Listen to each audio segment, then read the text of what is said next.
First of all, good evening and good morning, depending on wherever you are. Greetings. I, Purushendra Singh, on behalf of CUTS International, welcome everyone to our second virtual workshop of the series, Defense News Conclave, Stories of U.S. India. This workshop, India-U.S. collaborations in defense industry, technology, innovation, and trade. So before we dive into the informative and fruitful discussion, just setting out some house announcements. Today's session will be 1 hour and 30 minutes long. This panel discussion will be for 1 hour, after which we will have a question and answer session to make the session even more interactive. We encourage the members of the panel to keep their cameras on during the session and also keep your microphones on mute unless you are speaking.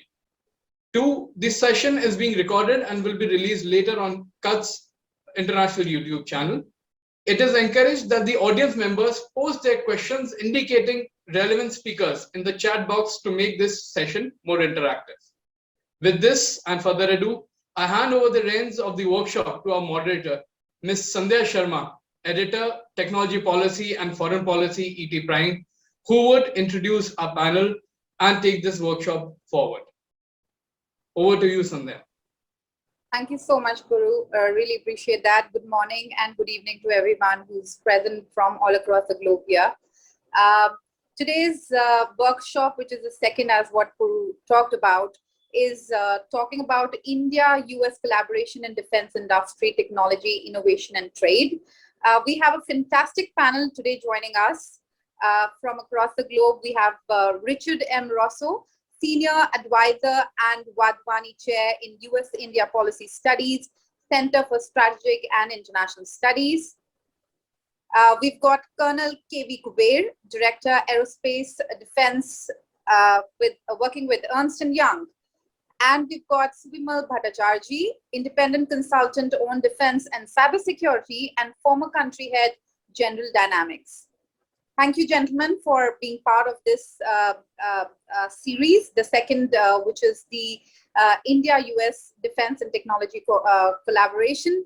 And I would open the floor straight away to all of you to talk about how actually Galwan actually shaped up the Indo-U.S. collaboration. Of course, post-Kargil, India was very much looking inward, but started diversifying post-Kargil war. However, a couple of incidents that have happened, whether it was Galwan or the recent geopolitical tensions around Russia-Ukraine war, how well do you see the general dynamics of the geopolitical landscape with respect to the Indo-U.S. Defense Cooperation? I would open the floor first to Richard and for the initial comments on this and take it forward from there. Thanks. Well, thanks, Sandhya, and thanks to CUTS for having me on. Great topic and very timely as you see a big summer of critical meetings looking to further U.S.-India security cooperation, both directly between us as well as through the Quad. So there can't be a better time to, I think, have these kind of conversations. I think, it's always important, I think, to start off by talking about some of the challenges that we need to overcome, not to walk blindly into thinking that cooperation is kind of without limits unless we remove some of the underbrush that continues to be sticky. I think we have a still kind of this continued real serious mismatch on expectations for what defense cooperation is going to look like, particularly related to defense trade and defense innovation. I would say from the Indian side, we continue to dance around this issue where India does not simply want a buyer-seller relationship. The Indian government, when they talk to U.S. defense companies and industry, they want access to the root technology that's related to underpinning that. And the idea that India becomes self-sufficient, learns the best from the best, and takes that to another level. But the problem is, here you've got the Indian government presenting this to the U.S. government. The problem is that the U.S. government does not actually control that technology. Most advanced U.S. defense technology is actually held and developed by the U.S. private sector. So you've got the Indian government conveying this to the U.S. government. The U.S. government really does not have a lot of easy and normal ways to begin reaching into the U.S. private sector. Now, sure, all of it is up for sale. I think at this point, if Indian government or Indian firms wanted to control access to root technology, there probably isn't a whole lot that the United States wouldn't consider selling whole hog. But if we talk about a sale of defense tech and then access to that root tech, it's a little tougher to do that in a government-to-government negotiation. So if the United States is probably not going to meet, at least not easily, India's expectations on sharing the root tech for defense industry, would U.S. firms build locally? And I think that's where a lot of the conversation begins shifting to, especially as you see in the Modi government lifting foreign investment regulations related to defense and talking aspirationally about new projects and programs, incentivizing those companies that build locally, whether it's a foreign company or a domestic company. So you see, I think more recently, a little bit of the shift towards, is there more scope for U.S. companies to begin investing locally and building locally? Well, I would say off the bat, it's harder than it sounds. I keep kind of one foot in both camps of looking, very directly at India's investment environment and what that means, as well as on defense. And I would say, when you think about, okay, India does have one of the largest defense budgets in the world, but a lot of that is dedicated towards personnel. About 60% of India's budget is dedicated for personnel, and that's about twice the size of India's neighbor, China. I do think that a lot more defense equipment from the United States is on the table, things that we'd be willing to part from that even 10, 15 years ago we wouldn't have been. But setting up in India, there's a couple of critical challenges, I think, when you're talking to an American company about that prospect. First, any kind of manufacturing in India still is not terribly easy. Despite multiple years now of this Make in India initiative and trying to offset, not just in defense, of course, but in everything. What's happened on manufacturing in India? Well, actually, manufacturing as a percent of the economy has actually declined, right? It was about 14% when the Modi government took office. It's down to about 13% of GDP now is manufacturing. So, you've seen this drawdown from China, but India has not yet proven to be the next best place. So, when you think about the challenges that manufacturers in IT and textiles and things have, and the reasons they haven't come to India, it's reliable access to electricity and water, clean, purified water that's critical for so much of manufacturing, high cost of input goods, logistics cost, a lack of smaller suppliers. All that is applicable to the defense industry. It's not like you have a separate electric power grid that feeds directly to defense industry. So a lot of the same challenges that manufacturers and other industries face, you've got that in India. And so, having, I think, a few Indian state governments, because of course, a lot of the issues that preclude wider manufacturing, including defense, are actually issues that state governments hold, not the national government. You got a couple of states right now that I think are pretty aggressive in pursuing defense.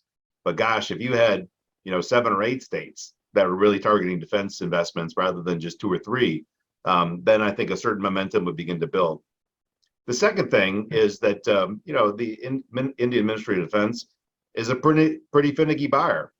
And I find that, like, when defense officials talk about U.S. companies come, set up manufacturing, do it now, do it fast, you might be, even when we know that there's a technology set that the Indian government wants for its military, sometimes it's a decade or longer before an actual deal comes to fruition.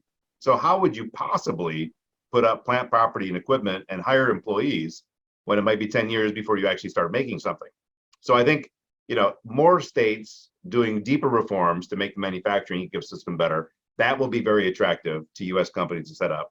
And then second, in as much as the Ministry of Defense can continue to improve and expedite its acquisition process, that'll give companies a little bit more comfort too, that the deal pipeline, it's not 10 years between deals.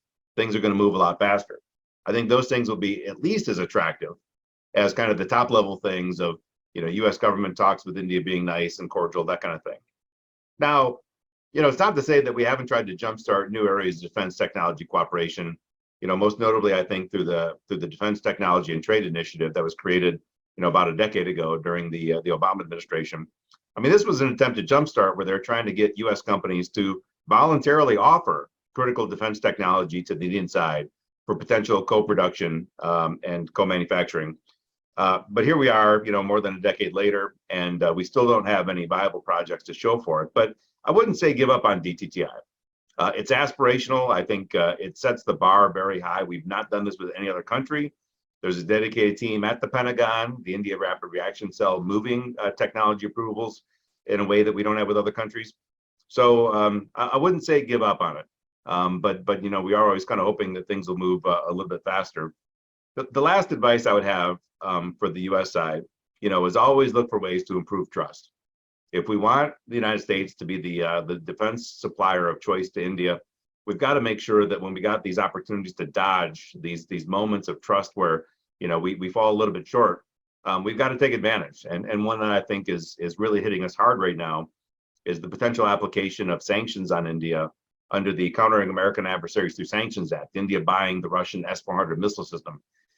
You know, taking a decision to give a waiver before the invasion of Ukraine would have been a whole lot easier. Not that I think even the top U.S. experts thought the invasion was real until it began.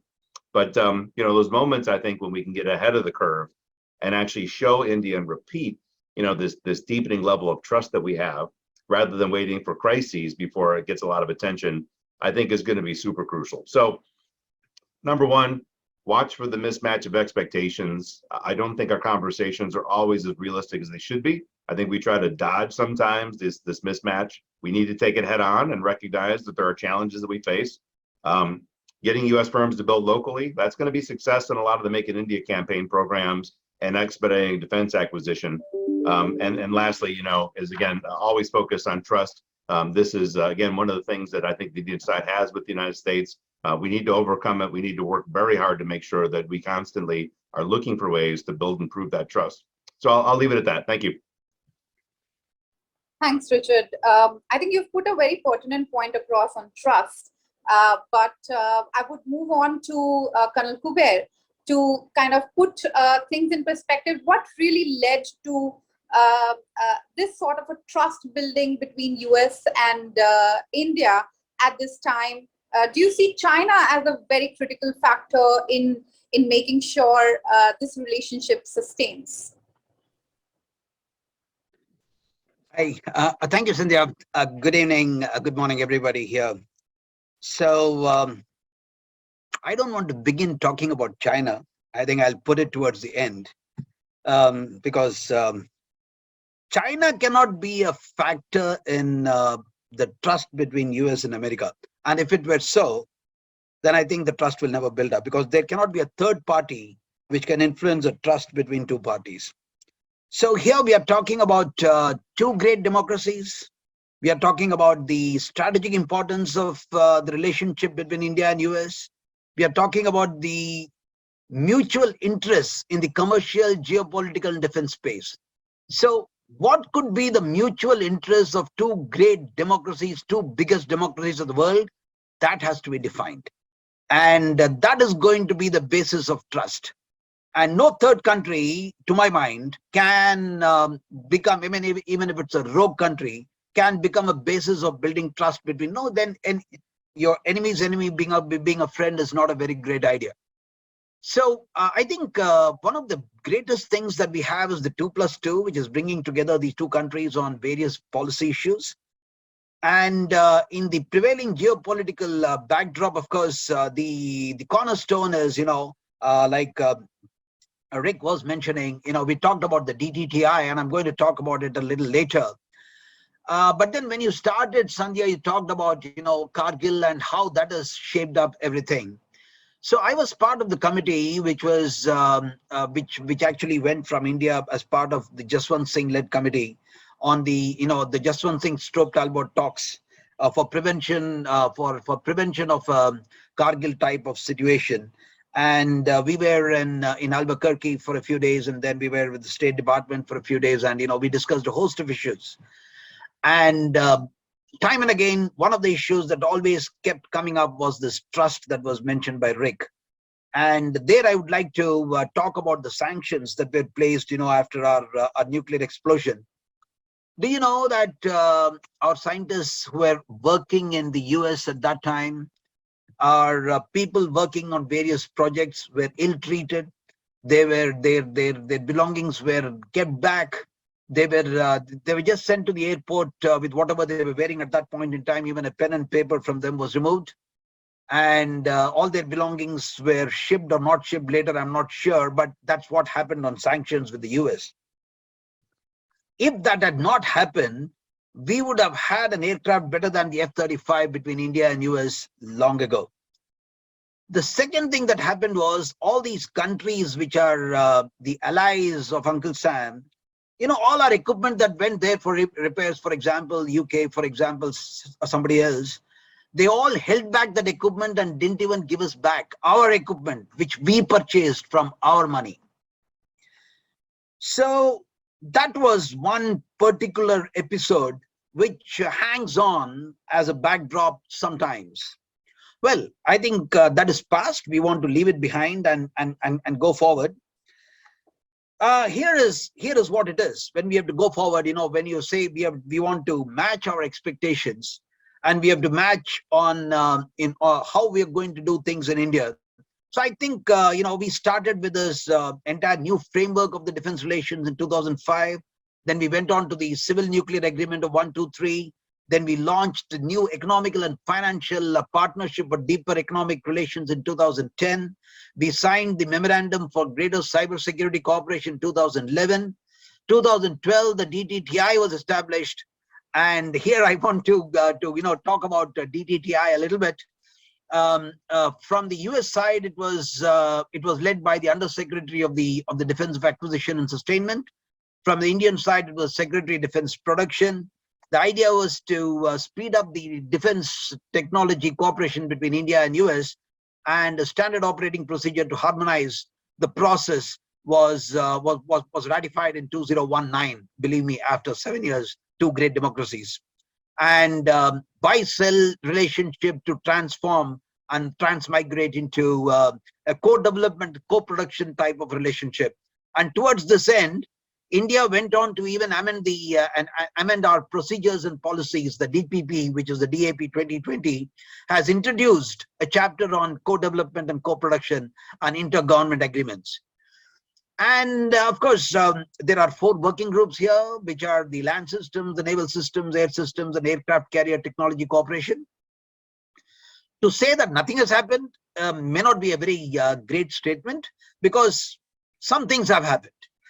So, and one of the things, if I talk about the DTI projects itself, the air-launched small unmanned systems, which was a small company from Bangalore, NSRL, was working with the Air Force Research Labs on this particular project. And I presume there is some progress that's going on over there. And there were other projects like lightweight small arms technology and intelligence servicing, ISR, intelligence surveillance targeting and reconnaissance, ISTAR projects. Then in the medium term, we had the marine domain awareness. In the long term, we had the terrain shaping obstacle and counter UAS and rocket and artillery motors. So all these are there. What is happening with the DDTI? Both the countries are missing out a teeth. So India thinks it is a defense technology initiative. US thinks it's a defense trade initiative. So either side, I would say it's not a one-side problem. It's a two-side problem. So if we understand that it cannot be only trade and it cannot be only technology, then I think we'll come together in a very, very big way.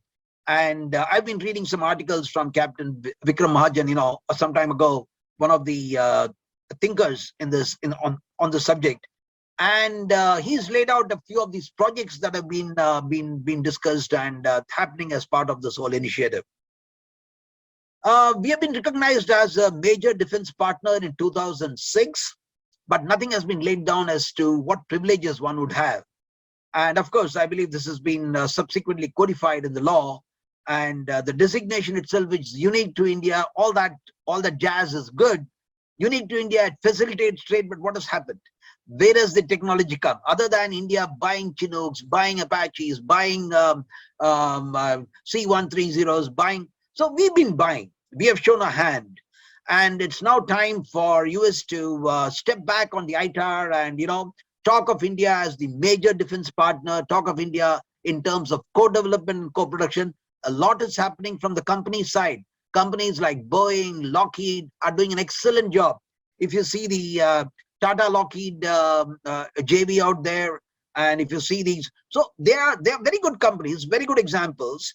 And but what is happening on the government side, I don't know, because there could be a disconnect between the US government and the US companies, and therefore technology denial is something that's happening, I think, in a very subtle manner, and that is something we need to talk about.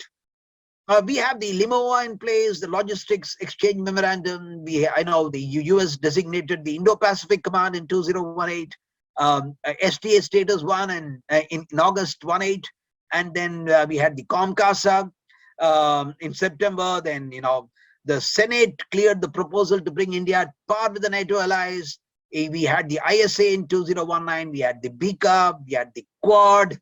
So I think, and I think, what, between the militaries, India is doing lot more exercises with the US military, Indian military and US military are collaborating in a much more grandeur manner than with any other country. Firstly, from India's point of view, and secondly, that this relationship has been enhanced multifold, not once, not twice. So there have been these 2+2 dialogues, and then India has also joined the multilateral combined maritime force in Bahrain as an associate partner. So I think a lot is happening over there. So coming back to this China angle that you threw up, Sandhya, you see, yes, there is a problem with China, but again, India and China go way back, and I think we are tackling it in a very subtle manner. Although I won't say I won't say it is the best of tackling that's happening, but yes, a lot of initiative, a lot of working, a lot of talking is going on in spite of all the problems that we've had. But one thing that has brought US and India closer is when we started leasing the Predators, the MQ-9B, the B, and then that was being used, and with the COMCASA, with the type of communication arrangement that we have with the US, which is a secure military communication, I think that's working very well. I want to address one or two more issues before I close down for this particular time, and I'll come back again with other issues. Rick mentioned that manufacturing is not easy in India. So Rick, I think I need to put that in right perspective. Manufacturing is not easy in any part of the world. Manufacturing, I think we have to talk about manufacturing in its holistic manufacturing. And today, if you talk of AI, artificial intelligence, India produces the largest workforce in artificial intelligence anywhere in the world. India is integrating AI, ML into the manufacturing processes. Today, we have some of the state-of-art manufacturing centers in India. We are talking about more than 1 lakh crores. I mean, about $12 billion in defense production alone. Forget about the other sectors. We are talking about 1,75,000 crores in terms of defense production that we want to achieve. We are doing some excellent exports. Today, our LCA is on the light combat aircraft Tejas is on the radar for countries to just pick up. We are competing with the likes of the F-16 and others, and I think we are somewhere coming forward. So to say that it's not easy to manufacture in India, I think we need to revisit that. And to say that only a couple of states are showing interest, again, I want to put that in the right perspective. While we have the identified 2 corridors of the in the north and the south, the Uttar Pradesh and Tamil Nadu, but then there are states like Karnataka, Telangana, Madhya Pradesh, West Bengal, Uttarakhand, Uttaranchal. Today, if you see, there are about 11 states which have got an aerospace and defense policy in India, which is great. And states are putting they step forward, and I think that is very, very great. And I think in terms of US firms, there's a lot of trust. They're doing a lot of work in India. There is a lot of offset discharge that is taking place. We are looking forward to the NASAMS. We are looking forward to the so many of these state of art. We're looking forward to the additional Apaches or P8Is, and we are looking forward a lot of work from the US. But yes, I want to reiterate that we should not miss a T on either sides. And when I come in the second session, I'll talk to you about some of the recent developments and highlights in the 2+2 and how the growth and relationship is actually taking the trajectory forward. Sandhya, back to you. Thank you, Colonel. I really appreciate that statement. At the same time, I would move on to my next panelist, Mr. Bhattacharjee, where everyone, the two panelists has talked about the defense technology transfers. Do you think technology transfer is an issue between India and US? And do you think that sort of a technology transfer would lead to the next level of cooperation between the two countries?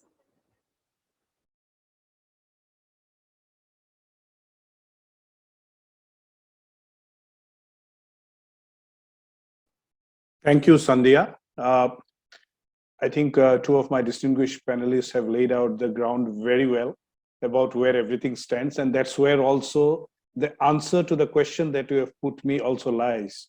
Where is the technology cooperation? How much we have achieved? Are we moving positively into the future, or somewhere a certain kind of a stagnation has happened? So if you take from the 2005 time period, particularly with the next step in strategic partnership till date, where we have done more than $20 billion worth of defense trade. Maybe it could be more of a buyer-seller kind of an approach. But there is a lot of technology that has also come into this country. There is a lot of technology that is also being harnessed within the country. A lot of knowledge and understanding is happening in this country. And most important, what it is to realize is that this relationship, the defense relationship, the defense partnership between India and the US is a dynamically evolving one. It has gone through a lot of trials and tribulations, I could say. The point from where we started, where there was a point of mistrust, today to a point of trust, to look into the future and newer areas. I think we have covered a lot of ground. Both my panelists covered DDTI very extensively. I also have my frustration around the DDTI and how it, in 10 years, it couldn't come to an expectation that most of us would have expected, or at least in textbook and paperwork, it looks good. The 9 projects identified somewhere couldn't culminate towards a point where naturally from R&D cooperation to manufacturing that could have happened. And there is no point, as Colonel Kuber has mentioned, to give up. There are a lot of opportunities. There are a lot of programs, and particularly when today we are looking at technology to harness a lot of the defense equipments and the defense ecosystem participation. I think DDTI offers the best possible opportunity. A relook at DDTI could set the ball rolling again to find measurably and practically possible projects to be undertaken and then taken to its logical conclusion. That's where both the sides need to work. Per se, as others have also mentioned, that the foundational agreements that we have signed, the foundational agreements, the signature of all those 4 foundational agreements, they themselves went through a process. They themselves went through an evolutionary process, I could say, within the government system, within the government industry conversations. A lot of points that came up in actually accepting a policy of accepting those US foundational legislations, and hence later working and with cooperation from the US side to be able to sort of, delve them into an India-specific agreement. I think that has been a very good exercise because it carried the services, it carries the defense bureaucracy, it carried the industry along. Now, if we have signed all these 4, and we are at a point of time where we are beyond, a naturally trusted position. I think we have been named a major defense partner way back in 2016. And in 2020, during Trump's visit, as we have said, that this is a comprehensive global strategic partnership. So technology is something that we should really look at if we can fit into the DDTI cauldron and try and get around certain projects that we need as well as the Americans need. As Colonel Kuber mentioned, the number of talent available in the country for artificial intelligence is huge. In fact, both India and the US in 2021 last year have signed an agreement around artificial intelligence cooperation. And there is some level of cooperation happening, albeit lesser on the defense and the cyber front. I think that's something that we can bolster. That's something that we have to really look towards a straitjacket approach and see which are the projects that we directly do. That way, the whole effort around Quad, where we are looking at the critical and emerging technologies, and within Quad, the effort that we are giving to a STEM, to a cybersecurity, towards looking at 5G, towards looking at building common standards for operating. I think that is where we could really give a very good example about how Quad partnership can take in these particular areas. So personally, I feel that at this point of time, the leaders are invested from both the nations. Both the President of the U.S. and the Indian Prime Minister think it very, very clear, along with the bureaucracy with them, that there have to be areas we have to look at, and technology offers a great opportunity.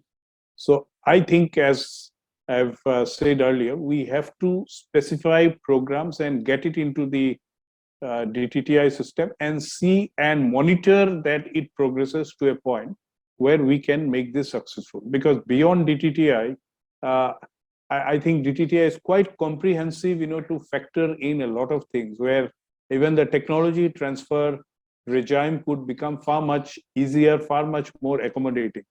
Today, a lot has changed. Initially, when you would have even applied for a DSP-5 license, it would have taken more than a month. Today, you get even in 3-4 days' time. So the American bureaucracy, the Pentagon bureaucracy, the State Department bureaucracy, they are favorably inclined towards India. They see that Indians and the programs that are in India, they need that special support that comes with, all the comprehensive strategic partnership, or when you call your India a major defense partner.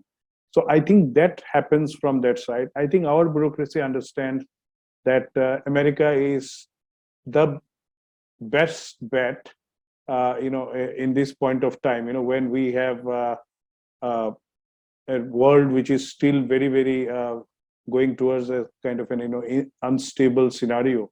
So I think we have to look at all of those kind of things. It covers not only our aspirational desires to get into the defense manufacturing and defense ecosystem leadership, and hence become also a net exporter of defense product rather than being one of the largest importers, but also at the same time give the right message of capability to our neighbors, particularly two neighbors who try to regularly rake up tensions in the region. So if we are today looking at Quad, which is looking at the Indo-Pacific, where the other three countries, very mature democracies, understand the security threat in the region and collaborate with us, I think this is clearly a point of time where we need to be taking advantage of that and moving forward. So what are the pitfalls? The pitfalls are that we understand that there is an opportunity, but possibly we are not taking 2 steps forward that we need to take. A certain level of buy and sell trades have happened. A certain level of, you can say, hybrid trade has also happened. The Tata Lockheed Martin or the Tata Boeing facility set up in Hyderabad are great examples where actually both American technology is coming in, as well as products out of India are also going to different countries. The second thing is that we need to look at now that how do we make the Americans even more, the US companies to be far much more adaptive to what we are also trying to do in building up our own capabilities. Atmanirbharta doesn't mean eliminating everyone out. There are still gaps in which we would need American technologies. There are avenues where we see that even if an FMS comes tomorrow, a hybrid FMS where the first 5 vehicles gets from that country, but the rest 95 are manufactured here. And in that 95, not only we are taking, one big system integrator in the country, but also the huge pool of, medium and small enterprises who are also being bolstered up and motivated and supported by the government to come into niche areas of defense manufacturing. So I think we have to again, relook at where we stand after, all these 15 years of gradual increasing sales, gradually increasing military exercises, more engagements, all of that, and see how we recalibrate it towards the next 15 years, next 20 years into a far much more closer cooperation. I would end here at this stage. Thank you so much, Mr. Bhattacharjee. Really appreciate this opening statement around how we are looking at technology, not just the equipment transfer, but also technology transfer. I would move on to Richard on how do you see this whole gamut of things that are playing around Russia and Ukraine war actually leading or maybe pushing India to hard press this diversification button?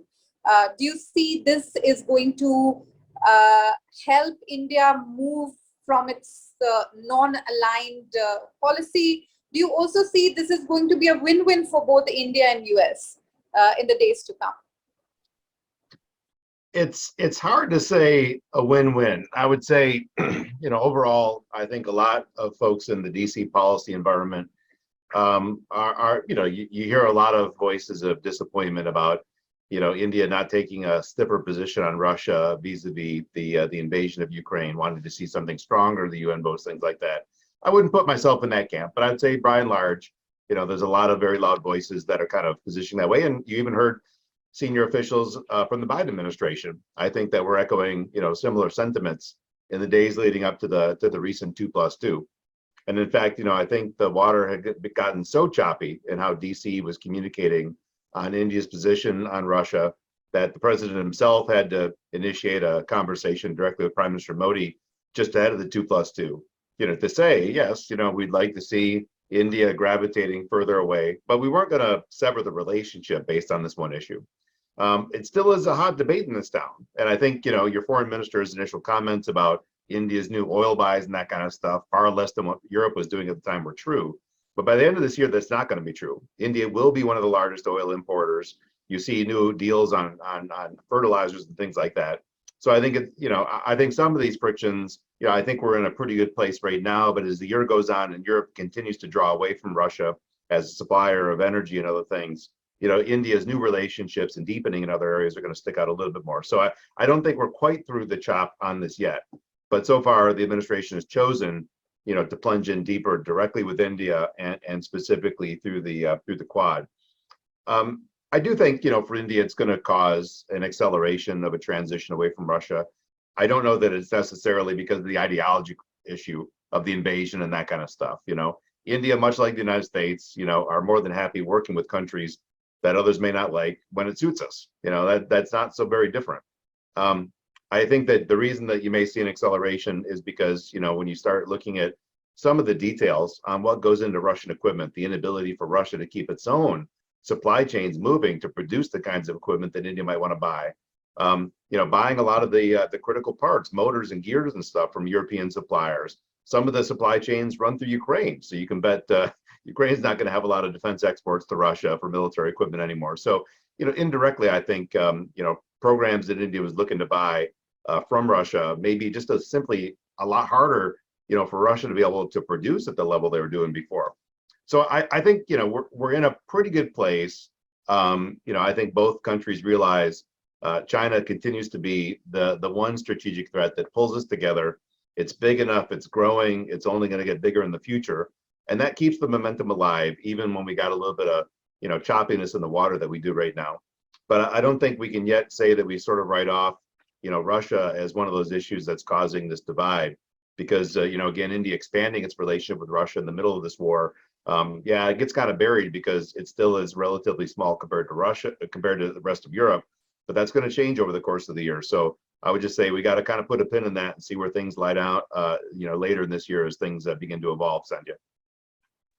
But do you see S-400 could be an issue between the two countries? Because US is pumping pressure on Russia from financial to now even the defense pressure.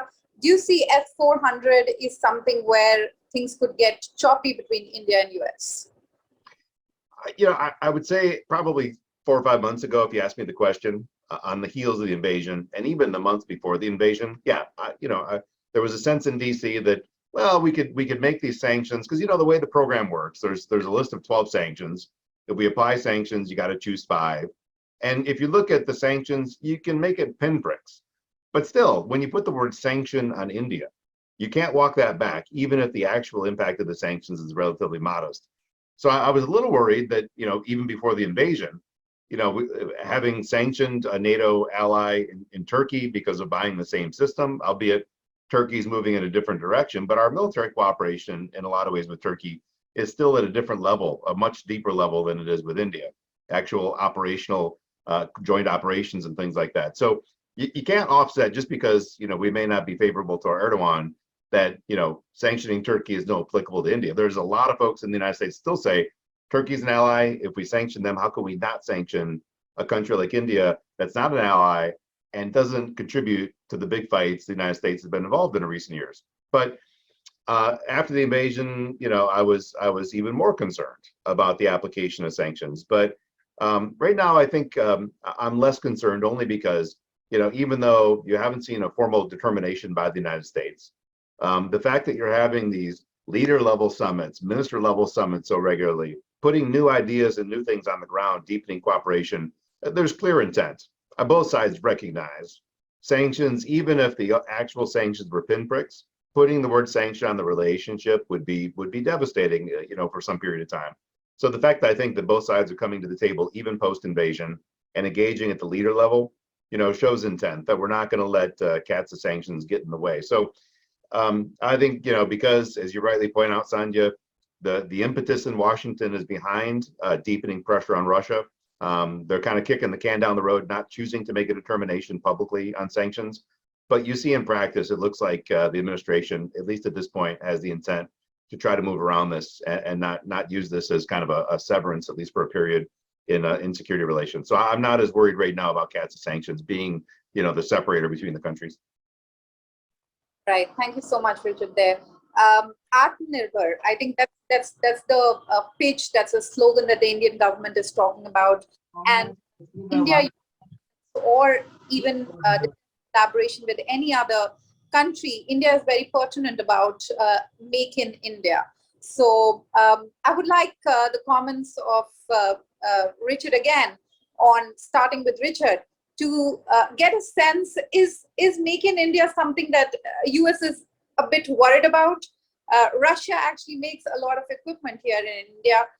Is it something that US is looking forward to as well, or is there some sort of a dichotomy there? And I'll move on to other panelists from there. Thanks. Yeah. Well, I would say announcing all these programs that India plans to indigenize, you've got kind of two perceptions on it. One, US companies that fear about losing business because of that, yeah, they're going to be disappointed. Look, they're companies at the end of the day. They want sales. It is not the driver and the reason for US security cooperation with India. That sometimes gets simplified to say, the only reason we're doing this is because we want to get sales. It's not. China stands at the precipice of eroding all of our freedoms in the region. Freedom of commerce, people's ability to vote the way they want to, and things like that. So it is not about equipment, which sometimes I think it boils down to. But these are companies, and they want to make sales. So that is a voice, I think, in U.S. diplomacy. They're here in Washington. They have an influence on foreign policy. They don't drive it, but they have an influence. So that group, if they feel that they're going to lose some deals, because of indigenization drive, is one thing. The thing that I'm a little more worried about, you talk about the defense programs India's tried to create indigenously over time, fighter jets, things like that. They fall behind every day.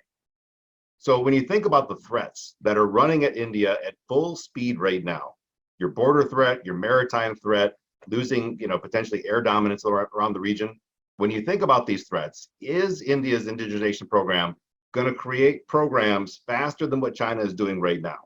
Faster than Russia can sell to China? Because of course, your friend in Russia is also selling the same stuff or better stuff to China. So can you build fast enough where your technology will keep up of your neighbors as the threats begin to, really kind of impact you? Because I guarantee China is not waiting to see whether or not this indigenization program works or not.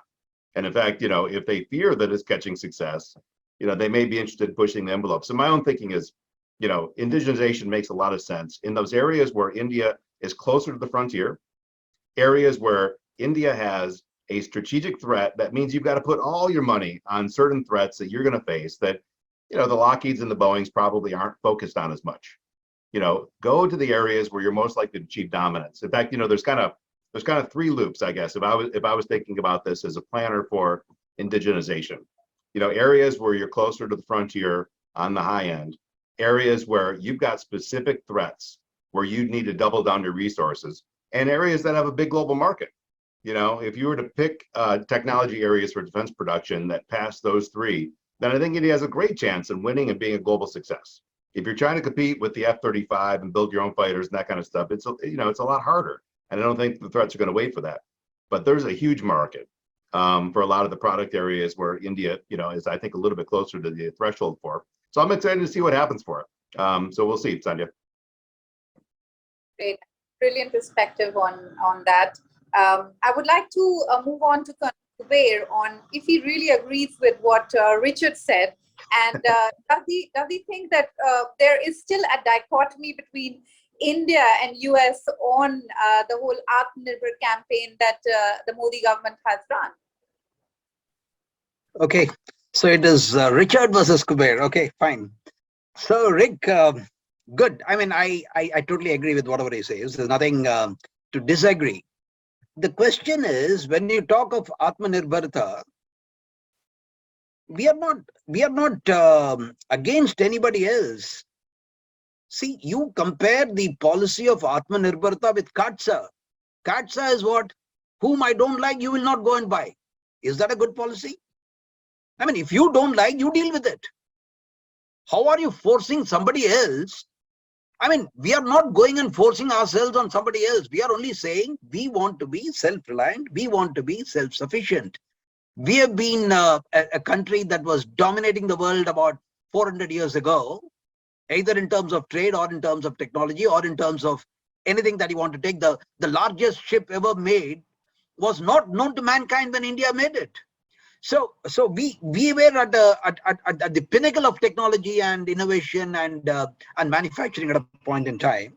Well, there has been a history, and we are again where we are. So just because America does not want to transfer a particular technology, we can't keep buying. We look for alternatives. So my question here is Katsa a good policy? Are we talking about, if I don't like somebody, you will not go and speak to him? Are we talking about this in a global world where we are supposed to live in harmony? Because India believes in Vasudhaiva Kutumbakam. We believe the whole world is a peaceful place. And when two great democracies are, you can't compare Turkey and India. When you talk of sanctions, you cannot compare somebody else and India. India is a great democracy, a stable democracy, an example for the world, a rich civilization, everything else. So now the question is Katsa a geopolitical effect or is a political tool? Or it's got nothing to do with either industry or technology, because we are today talking about Indo-U.S. collaboration. Here we are talking about what two great democracies can do together, how we can make the world a better place to live in. Are we talking about how we both together will produce something and destroy everybody else? No, we are not talking about that. India is a country which is guarding its own frontiers. We don't go and fight wars in other territories. We are here just to guard ourselves and be where we are. And in this, are we talking about, see, if I can say that Katsa has failed, will I be wrong? I mean, I don't know. It's got no effect on China. U.S. refused F-35 to Turkey. And today, Turkey is arm twisting the U.S. to sell its F-16s. Because outside of the U.S., the largest F-16 assembly is in Turkey. And they've got the assembly line. It's got a proven platform. They can upgrade it. They can do everything. And US is, yes, they are agreeing to it because Today, Turkey has turned around and allowed Sweden and Poland to come into the NATO. I mean, Turkey decides and US follows. I mean, I don't know what's happening there. I mean, I leave it there because we are talking about Indo-US relationship. So buying a fighter jet, for example, is not an L1 game. It's not a game of it's not a game of the lowest price. It's a game of trust. It's a game of technology. It's a game of a strategic platform coming in. So we are talking about how technologies are getting transferred. So for example, when the foreign minister of France comes into India, he specifically made a statement. Technology share will take place when we are willing to transfer the complete technology for fighters, for tanks, for engines, and he made specific offers. When the UK Minister of Defense Procurement came, he made a very specific offer. He said, I will share electrical propulsion with India. But when the biggest democracy, the oldest democracy, the greatest democracy, they come, we talk of everything else except specifics. Now let's talk about GE.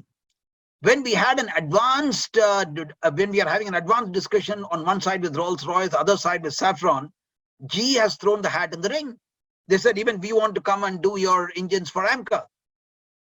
So the question is, even if they want to do it, I think GE cannot do it unless they work with the Hill, unless they work with the Congress, unless they work with the White House. They have to get the clearances internal before they make the statement. Because tomorrow, when we start talking about the 414 engine with 116 kilonewton thrust, then, you know, we are talking today, Safran is talking to us with 120 kilonewton thrust. I mean, it's very clear. Here, things are not yet clear. So what is the ask? The ask is that we need to share technology. Every company has got its own restrictions. And then there is a government restriction, which is the ITAR. So in case the US wants to take this relationship, I think we have to talk in terms of how we share. There is no fear. You don't lose business anywhere, because sooner or later, we are going to be the game.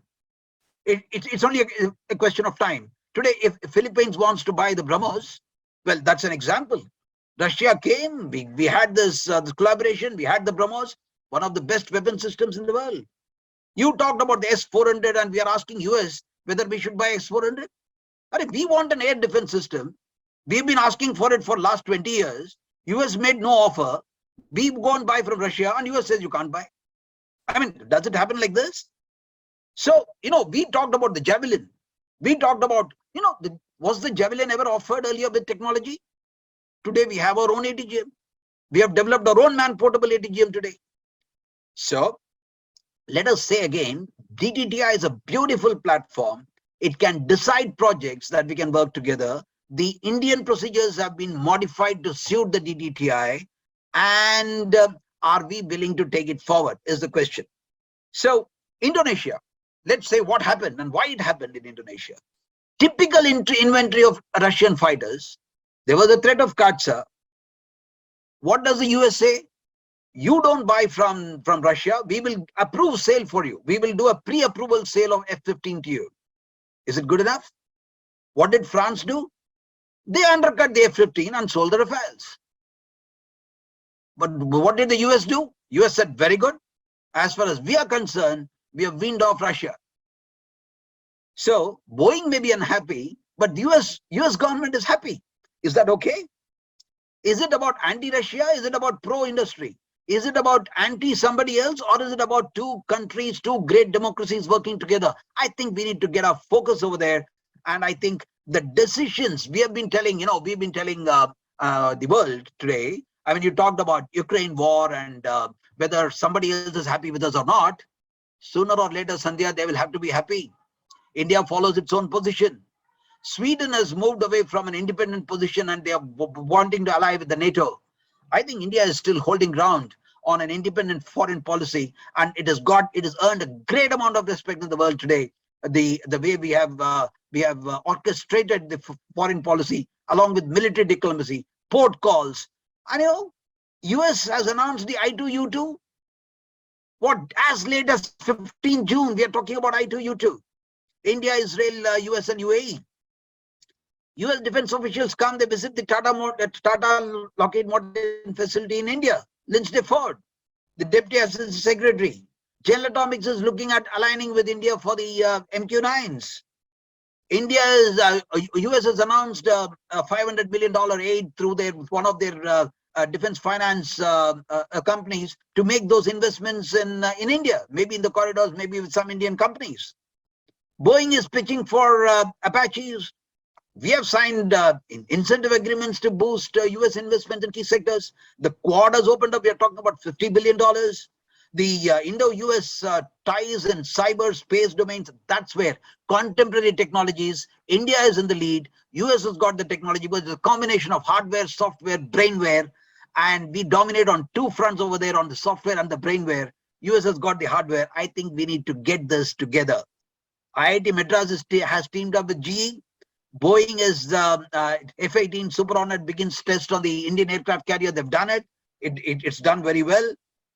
The Indian defense minister has urged the U.S. companies when he goes there. The prime minister has urged the U.S. companies. He talks to the top CEOs of U.S.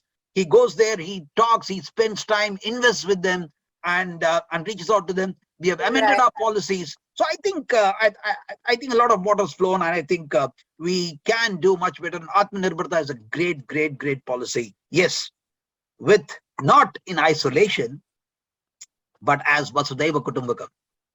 Yeah, Sandhya, back to you. Thank you. You've raised very pertinent questions, but I'll move on now to Mr. Bhattacharjee to put a point across on what does US needs to do more to woo India towards itself.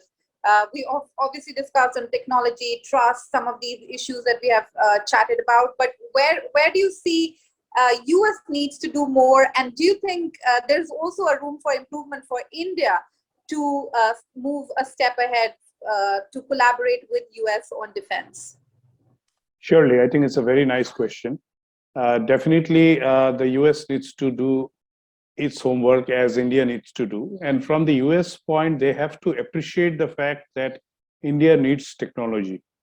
India needs technology in many areas in defense. And the more bureaucratic pressures come in delaying them or trying to hide them away, it's not going to take this relationship forward. There is an opportunity for the US to grab. They have to come with it. And at the same time, on the Indian side, the appreciation must also be there that if technology is coming or being provided, it comes at a cost. A lot of years of R&D has gone. I think a lot we have to learn in this country also on the R&D culture. All these years, we have been absolutely stymied by DRDO. Now the government has opened up the R&D fund also for the private sector, and whatever meager amount the private sector in this country had put and built up their own R&D, I think it has been optimal. But what remains to be seen is that we also have to appreciate, and we have to find a common ground. The governments, the bureaucracies have to find a common ground. The companies want, there is no denial of the fact that the American defense corporations want their footing in India. They have their spread all across the services. So if any product that goes to all these services has a requirement here, the necessity, this size of the military, the requirement, the dangers, the situation in which India operates and all, I think it's an opportunity for the US corporation.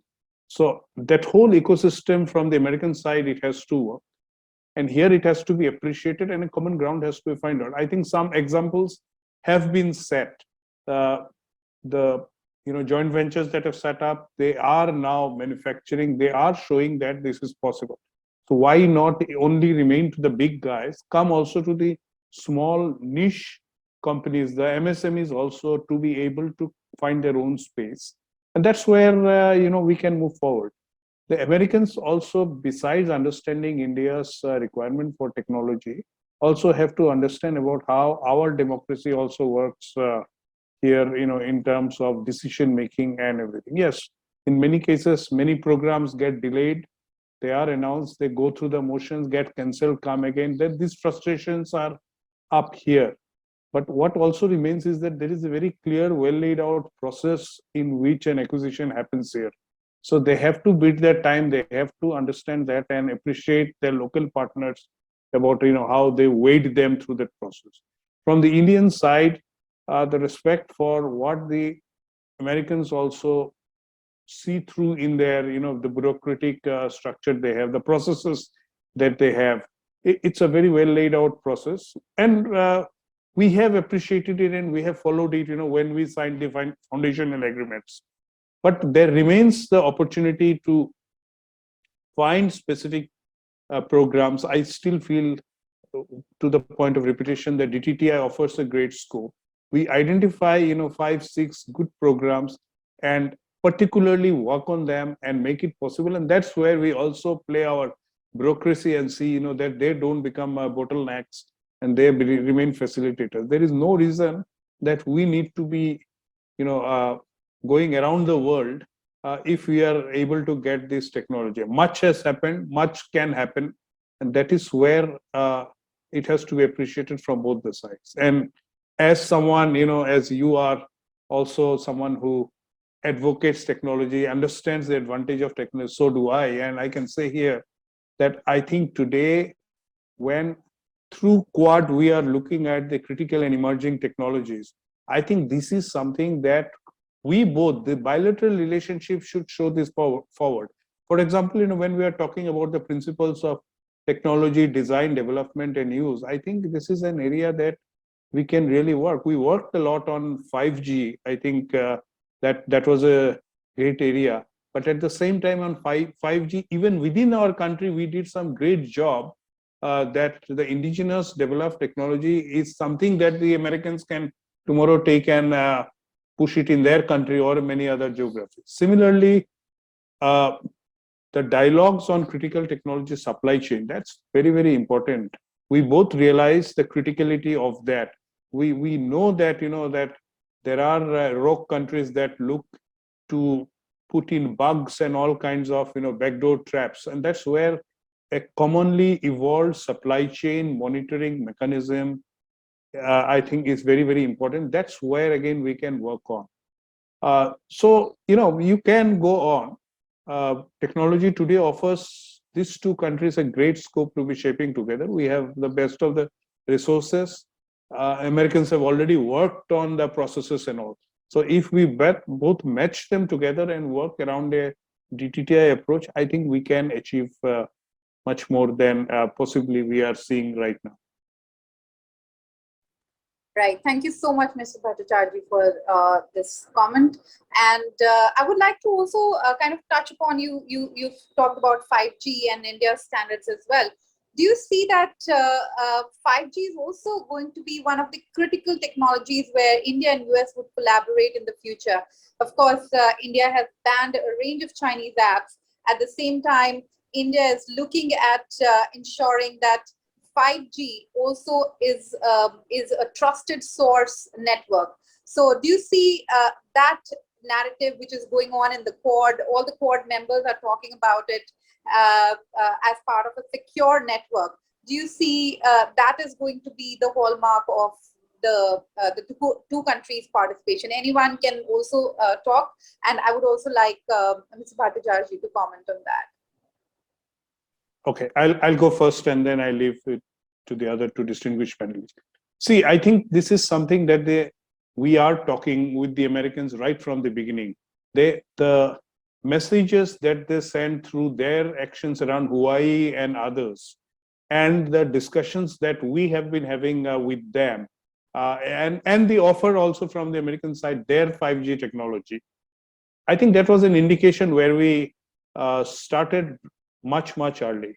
Now that we are at the rollout phase in various stages, either in US or even here, and particularly when we are developing the standards, when we are aligning them to a common position, particularly around Quad, when we are talking about it, I think we have a chance to be able to even lead Quad in this aspect. I think our joint understanding around standards, our joint understanding around the critical supply chains, our joint understanding around the monitoring of equipments and the ecosystem. This is something that the other two Quad members can take, and overall Quad as such could have its own trust or trusted system networks or a mechanism to be able to trust each other. That's something that we can lead, and I think there are conversations already happening in this direction. I can weigh in briefly, Sandhya. Kind of echoing what Subimal brought up. I do like the fact that so far, the Quad is focused on areas where, China is really attempting to weaponize the control on global trade flows. So 5G, that was the pointy end of the spear. That was the first where I think, the United States and India and others really kind of began to agree. And Japan's really kind of pushing this other idea of submarine cables as well. China moving into submarine cables and potentially be able to control cross-border data flows by actually holding the infrastructure. But if you look at the Quad work streams, there's other areas which I think have a lot of application to the conversation we've having so far. You look at rare earths, where China, sources 60% and refines about 90% of rare earths, which are critical for the magnets and other items that go into high-end defense equipment. Other critical minerals, pharmaceutical ingredients, even data flows, things like that. These are areas where if we erode China's ability to weaponize global flows of these critical things, I'm not worried about soap and shampoo and stuff like that. But if we're focused on the areas where there's a strategic overlay, and I think also, and this kind of leans in as well, finally cooperating better on combined infrastructure programs. Because when we talk about China's attempt to dominate the Indian Ocean and dominate India's neighborhood, today, right now, the primary thrust is the attempt to control strategic infrastructure throughout the region. And if the other countries can band together and provide, alternatives to countries that are looking, sometimes you can't. These countries would not put money towards a port in Gwadar, Pakistan. I've seen the numbers, the commercial relevance for that isn't great. So some of the strategic infrastructure projects too, they're not commercially viable. No amount of money or good sense is going to be able to dissuade, the country from accepting that kind of money. But I do 5G is kind of the point end of the spear, but there's a lot of other great areas we're working on. And some of that have direct overlay with, I think, security cooperation too. So I'm excited to see these work streams as they evolve. Thanks, Richard. Appreciate that. Yeah, I had the liberty. So I think just taking on this particular aspect of Quad and 5G and all that. So I think what Subimal brings out is a very valid point, that we are in the phase of rollout today. And what is important is 5G is one portion of the whole thing. And when we talk about information sharing, and if I were to look at the world in future as a world which is going to be dominated by information, only on information, perception management and things like that. And I think we are going to talk about intercommunicability in a very big way. And the 50 billion commitment that's been made on infrastructure development in the Indo-Pacific is going to be a guiding factor to see as to where all we're going to put that money down. And there have been the common statement of principles on critical technology areas. So I think when we talk of 5G, we should also talk in terms of, we have said that we will expand cooperation 5G through signing of a new MOU on supplier diversification and defining standards for interoperability. And those standards will come in terms of big data, in terms of quantum computing, in terms of AI, in terms of, when we mesh in and merge the contemporary technologies along with the rollout of 5G, I think there we are talking sense that these two nations can do it, because like I said, we combine hardware, firmware, software and brainware. And I think there is a great equal contribution, or maybe very matching contribution from both sides, and it can actually happen. Yeah. Right. Thank you, sir. A couple of quick questions that have come across. One is from Mr. Baljinder Singh. He's saying that while defense development in US is thrown open to private industry in India, every development is routed through DRDO, which stymies the projects totally. Should India not make it open competition for private sector? 100% subsidy or foreign company willing to manufacture in India is not considered Indian. He's asking why. So there is a need for India to make a level playing field for achieving Atmanirbhar Bharat. Another quick question is on if the panel were to recommend top 3 projects under DDTI, DDTI in the near future, what should they be? I'm just putting all the questions. Speakers' comments about furtherance of joint tech research with U.S. universities, if you can talk a bit more. I know we are really running short of time. And how much U.S. companies should perceive the enhancement of FDI to 74%? And another quick question that we've got is on the topic of Russia. The topic of Russia is divergent. Both India and US should look at convergent threats to build up the relationship like China, and hybrid terrorism to build convergent threats to build up the relationship like China, and hybrid terrorism thoughts. So I think the person is actually, Ankit Kumar is asking about how do you see even the hybrid terrorism playing up in this domain? Anyone can respond to any of the questions there. Thank you. So I think I will start off with what, the question asked by this young lady, Nayan, and say, if there are 3 projects, what should they be? And you see, today we are talking about what is happening in the world. So we are talking about a next generation aero engine. That is, I think, to my mind, one of the top projects that India is looking at. The next thing we are looking at is a HALE, a high altitude long endurance UAS, and a counter UAS system along with that. And then, of course, we are talking about strategic materials and multi-role fighter aircrafts. So, Nayan, I think if these were to be the top ones, I think that is what we should look at, because these are the areas where India is today focusing. And countries like France and UK have already thrown in their hat. So it's a question of whether US is also willing to be a partner in this game. And India is not going to wait forever, and that I can tell you again. So when Baljinder Singh is asking this question on, what is the level playing field for Atmanirbharta? So I think, Baljinder, you make a very pertinent point. So there is a company law which defines as to what is an Indian company. And then there is a defense acquisition procedure which defines as to what is an Indian defense company. So, and therefore, and there is, I believe there is a finance regulation which defines what is an Indian company. And therefore, in great democracies, you got different points of views even within the government. And I think there needs to be a synchronization around that.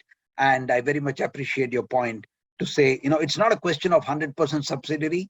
It's not a question of 26% FDI. I think it is a question of regulation. So, for example, when I visited Australia, and Australian government invited me over there, and when we visited the company, they said, please go and visit our Lockheed Martin. I said, what do you mean you're Lockheed Martin? So I visited Lockheed Martin Australia, Boeing Australia, Cobham Australia, and all that. And there it's a 100% subsidiary, but it's an independent business unit. They have got the rules and regulations laid down so clearly. The regulatory is around that has been covered so very well that even a 100% subsidiary behaves, functions, and has an attitude as good as any other Australian company. And that is the attitude that we need to bring in India. And I think since we lack those regulations around that, those tight regulations, and that's why I think we are wary of, and that's why we started from 26%. If you remember, in 2006-7, when I was still the director inside, and we went on to 50, 49, 51, and today we are talking about 74, 26. We have expanded the FDI. But the question is, do we still have that trust that somebody tomorrow will close the door and walk away? Again, the threat of sanctions looming, and today, like Rick was mentioning some time back, CAATSA waiver has to be closed. That I don't know whether I want to call it hegemonistic or whatever it is, but I think what I want to say is, your enemy, you deal with it. Let's cooperate. Let's deal it together. But we don't. When that threat goes away, then we talk about an equal relationship, and I think that's where we want to talk. And I think the rest of the questions I'll leave it to Rick and Subimal to take on.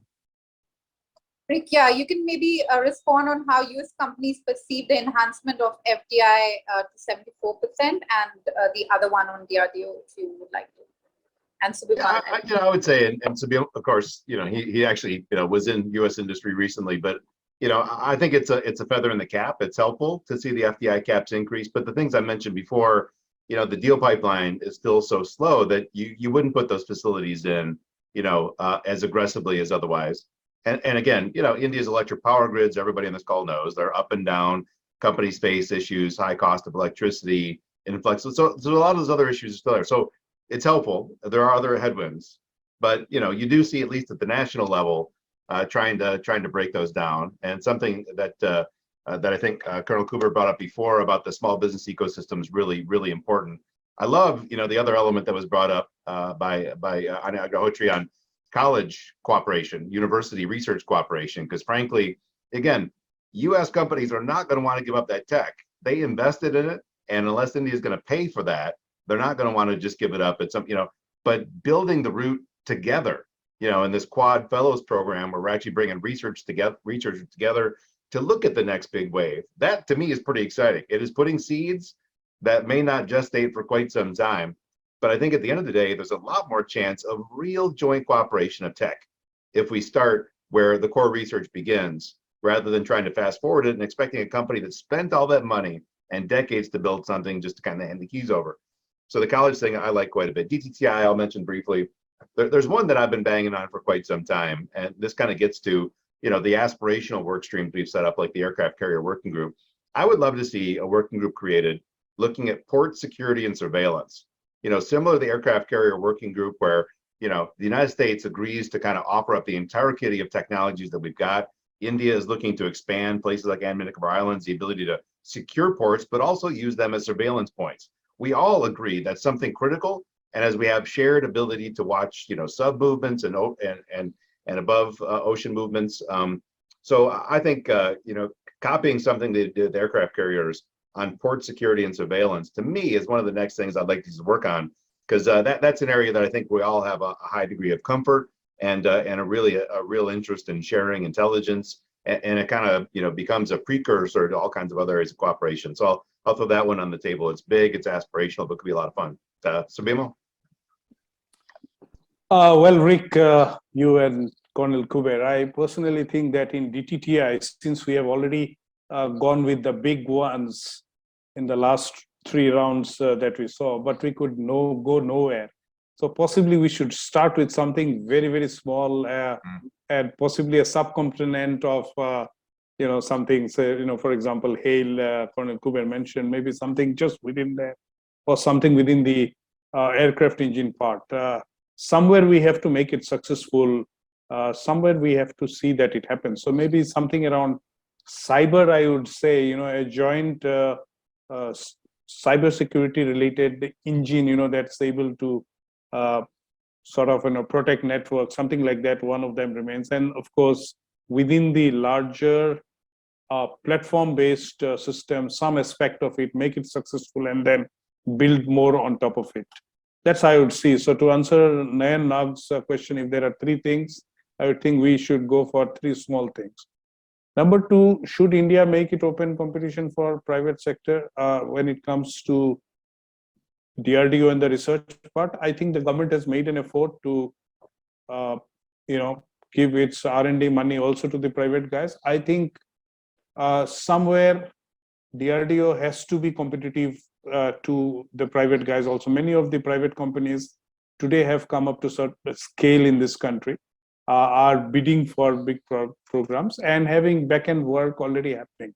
So our preference for DRDO has to go away, and DRDO shouldn't be stigming a lot of the projects that can actually come out of the private sector. So that's what the government should proactively look at. So these are the 2 questions I would answer. I don't know if anything more. Maybe the 74% part, which Rick also tried to answer. Are the American companies happy? You see, notionally from a 51% to a 74% really doesn't make much of a difference. Possibly you have independence more about how you control the particular program. But by and large, with a large negative list coming now, a lot of the scope for utilizing that 74% bounty by the American companies have reduced. So there have to be specific programs which are identified where the US companies can actually be participating and then taking advantage of the 74% lead that they have. Otherwise, with the number of programs shrinking in those negativity lists that have been announced, I think there are the scope is far much less, to be making an optimal performance even with that increase in FDI investment. Thank you, Sandhya. Great. Thank you so much, Mr. Chatterjee, on that. A quick question that has come on is it's talking about how former U.S. Ambassador Kenneth Juster himself called for including CAATSA on Indo-U.S. relations last year. What is going to be Biden administration's possible response in future? Anyone would like to take that? Yeah, you see, I think one good thing that has happened in the Biden administration is that the sanctions have not been imposed, and that's a good thing. But now the question is that a good thing, or is it a good thing that we want that that sword to be removed? We don't even want to think that it could ever be there. So that's the question. So now today when we start, I liked a very good comment made by Blinken some time back, and he said, we will increase the India-U.S. cooperation to a level where people will stop talking about CAATSA and other things, and that is what I think we are actually looking at. And we are looking at, I think we should make CAATSA irrelevant by increasing the type of technology and industry cooperation to a level that both countries become sort of helpless in ensuring that the relationship just continues. And that was a very good comment from Blinken some time back. So I thought that should probably help in improving this type of relationship. Any thoughts, Richard, on that? What Colonel Kuber just said? I mean, I kind of laid out my thinking on where we're at right now a little bit earlier. I think that the fact that you've got these ministerials and leader summits happening as India takes possession of the S-400, there's pretty clear indication that neither side plans to use this as a moment to sever. So I don't think at this point that we're likely to apply CAATSA sanctions. So I think we're in a pretty good spot, but nothing's done till it's done. And so if Russia expands its invasion, goes after other countries, something else, it gets more complex. But right now, I think you see an intent. Right. We have a question from Mr. Bhattacharjee on research and defense. He's looking for some figures on. He's saying that technology, especially defense technology, the research is intensive. Does any of the panelists have any R&D expenditure of Indian private industry, and in which sectors? So I can give it a try, Mr. Balachander. So you see, as far as some of our defense public sector units are concerned, I can give you some figures of Bharat Electronics and Hindustan Aeronautics. So they are spending something like 2.5 to 3% of their the revenues on research. Today, if you talk of a company like, let us say, Tata and L&T, their investment on and Bharat Forge, which I know, their investment which is on research is close to about 6 to 7%. If you consider companies like the Adani Defense Group, they have fundamentally started investing in research. Even when they began, they started with investment in research. If you think of companies like the New Space Research Laboratories and all that, it started as a research laboratory itself. So there is 100% research. Today, they have about something like 100 odd engineers who are doing only research. If you think of companies like Numerics Systems, they only do research, design, development. If you think of companies like Mahindra Systems, and so what I'm trying to tell you is, I have companies from the extremes. I mean, what I know of some companies which are the top leading companies, the defense public sector units, the top private companies, to the smallest guy on the ground. So if you ask that fellow, he's only doing research. There have been, I know there is a company called, what was that? I mean, very recently I came across this. So they are doing, they said, it is time for us only to put our money in research right now. We are only pumping money. We are only trying to understand the technologies and homegrown. And the importance is they also realize that technology is not easy to come. And therefore, they're trying to put in as much effort as they can in getting the best engineers, getting the best candidates over there. And they're producing UAVs, they're producing tethered UAV platforms. I mean, I've seen them in the geospatial very recently. So I've seen. So, Mr. Balchandran, I should say that the culture is great. Today, we are talking about a 25% of the Indian research budget, a DRDO budget, being allocated for research with the private industry. The companies like Rotor and all that who are doing these rotary wings and the UAVs on tethered platforms are only investing in research. So Idea Forge, Adani Defense System, I mean, it's names are irrelevant to my mind, but I think a number of companies have come with this culture and have come with the culture of gaining knowledge on the system because they know that it's not coming easy. And I think today, from the government side, we are seeing the number of patents that have been filed are increasing multifold.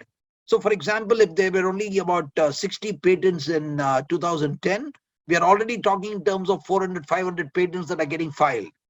So there is a culture of filing patents. There's a culture of getting into research development, the culture of generating IP. There's a culture of sustaining IP. There's a culture of managing IP. I think we are doing an excellent job. Great. And to add, Sandhya, just one more point. We are today one of the largest startup ecosystems in the world. One of our companies right now in Paris, in one of these, I'm just forgetting the name again, Bonvi Technologies, was identified as the startup of the year. Bonvi Technologies, electrically powered UAV. Things are happening, and all this is happening because of the investments that people are doing in research and development. Sorry, Sandhya, all yours. Sure. Richard, do we have some numbers of US as well? How the research numbers are panning out? I don't have that on hand, sorry. Sure. We have another question from a panelist talking about, it's a detailed question though. I'm just struggling to be on the chat pack. It's from Subimal Menon. He says India's armed forces and its ordnance establishments would need a heavy dose of support in terms of research and development. It's quite apparent that the current level of investments may not be adequate to meet the future needs, especially given China's superiority and pace of development in this area. The technology gap is something that erodes India's strength in defense preparedness. Atmanirbhar has its own role in building up and strengthening the defense industry, but should in no way prevent acquisitions and imports that are strategic in nature. It's a brilliant question. The two should go hand in hand and to the extent practical. My question to the panel is, how do you think this can be achieved? So, Srikumar, I think you're bringing out a very great point. And this is a perennial debate. So the question I always have been asking is, Atmanirbhar is fine, but what about the Indian Armed Forces? Are we giving them the best state-of-art technology to hold us secure while we are enjoying ourselves in the hinterland? And that's the question I always keep asking. So are we prepared to take the second best or the third best just because it is Atmanirbhar? And we don't want our forces to have the best, and we expect them to do the best. So if you give you can't expect ordinary people to do extraordinary things. You've got to equip them, equip the soldiers also with the extraordinary stuff. So I think that debate is on. But let me tell you, along with this debate, what has happened? So something, I think I'm not looking at incremental technologies when we talk of technology transfer. I'm looking at transformation technologies. I'm not looking at incremental Atmanirbhar when I talk of Atmanirbhar. I'm talking of transformational Atmanirbhar when you talk of this thing. So China's superiority, yes, it's a given. But do you know how we are dominating the South China Sea today? Do you know the number of port calls that our warships are doing around the Indian Ocean region? Do you know that today we have, I don't know, yes, since it's come out of my mouth, let me tell you this. We are mapping the South China Sea, the Indian Ocean region to the extent that we would be able to pick up, what we want to pick up and be prepared for an eventuality. So today we are talking about, multinational intercommunication agreements on this. But yes, the technology gap exists. And the technology gap exists, let me assure you, Sri Kumar, only in conventional technologies, not in contemporary technologies. And therefore, where conventional technologies are concerned, yes, we are a little behind. But I think when you see the number of missile tests that DRDO has done in the last about 2 years during the COVID, when the whole world was sitting at home, DRDO was busy firing missiles left, right, and center in the air. And any number of NOTAMs have been issued, any number of strategic missiles have been fired, any number of. It is amazing to know that today, slowly, we have started production of strategic missiles. Today, we are talking in terms of equipping a foreign country with our LCA, with our own missile onto it. We are today. So I think Atmanirbhar Bharat to that extent is working very well. But yes, the strategic nature of gaps that you're talking about, I think there a little bit of balance is required. And I think the MOD is sort of engaged its attention to that. And therefore, they've identified systems and platforms that actually can be put into this. And they've identified some of these platforms. There were about 57. I'm just giving you some vague numbers. They have we brought it down to about 12 to 15. And I think these are the 15 programs that we'll buy outside. If you see, recently, let me give you a figure. 90% of the procurement in the last financial year has been from domestic sources. It speaks well for the domestic industry. Does it speak well for the Indian Armed Forces? I don't know. I'm not a judge to that. I think the Indian Armed Forces are a judge to that. And I want to leave it there because we are looking at some capabilities that we need to build it. Yeah. Thank you so much. I know we are still getting some of the questions, but I think you have to take them offline with the panelists later. But thank you so much. But I would like to have some of the final comments from all our panelists. I'll start with Subimal Bhattacharjee. Any final comments on how do you see this going forward? I remain very optimistic about the Indo-U.S. Defense Cooperation. I think a good beginning has been made. A steady approach has already set in. And we have to just tick the right boxes to be able to fill in the gaps that still deter the most optimal form of this relationship. So there are opportunities. I think emerging technologies is one area that I've highlighted, which takes it forward. The platforms, everyone is being recalibrated. Everything is getting recalibrated as far as the equipments are concerned to fight in the new battlefield. And so that's where a joint collaboration is always possible. Whichever way, whether it's they getting into our Atmanirbhar ecosystem or we jointly building something using the DDTI and taking it forward. So the future is very, very optimistic, I would say. Thank you so much. Richard, final last comments from you.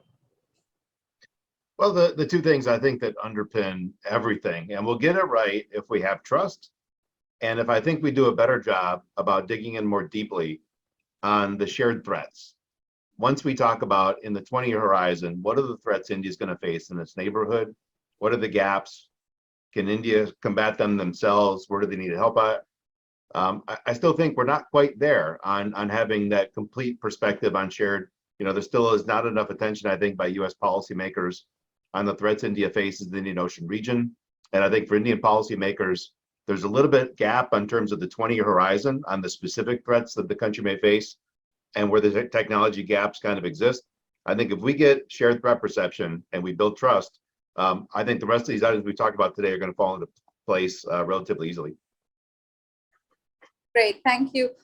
Final word, I'm Yeah. giving it to Kuber. Okay. Thank you, Sandhya. Thank you. So since you told that I should give the final word, then I think I want to quote from the Bhagavad Gita, what Lord Krishna said.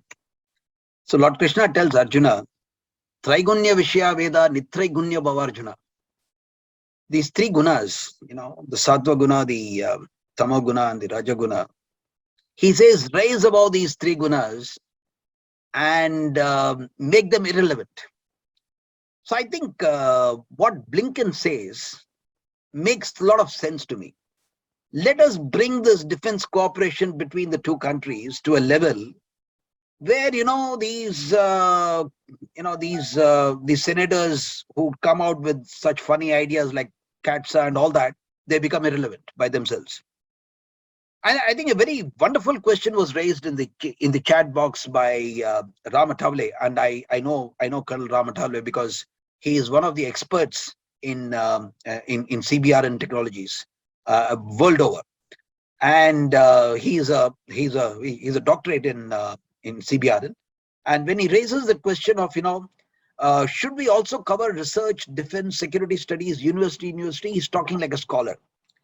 And here is where, when great minds meet, when great democracies meet, when education becomes the foundation, when knowledge becomes the repository, and when the sharing of thoughts become our common goal, and the welfare of humanity becomes the make the world a better place to live in becomes our common goal. I think Ram, I think you're talking something like that.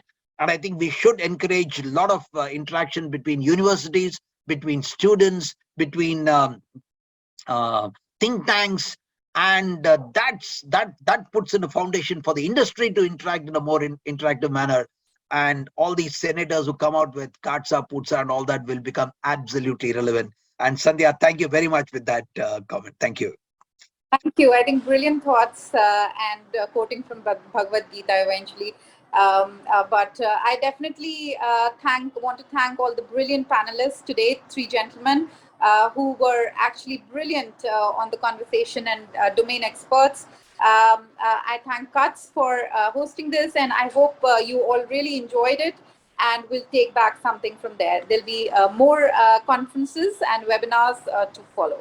Thank you. Really appreciate everyone joining in.